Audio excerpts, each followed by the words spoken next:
Hi ஃபோக்ஸ், நாங்கள் இன்றைக்கி பம்பளப்பிட்டிய மெரைன்ல இருக்கிற அபிட்ஸ் ரெஸ்டாரண்ட்டுக்கு வந்திருக்கோம்.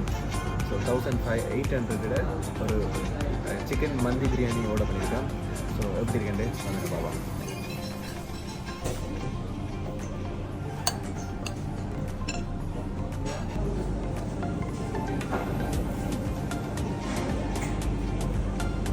இது ஒரு நல்ல பாஸ்மதியில் இருக்கிற கீ ரைஸுக்கு ஒரு பார்பிக்யூ சிக்கன் வச்சது. ஸோ இது ஃபர்ஸ்ட் டைம் நான் வந்து சாப்பிட்டேன். நல்லா இருக்குது, நல்லா ஃப்ரெஷ்ஷாக இருக்குது.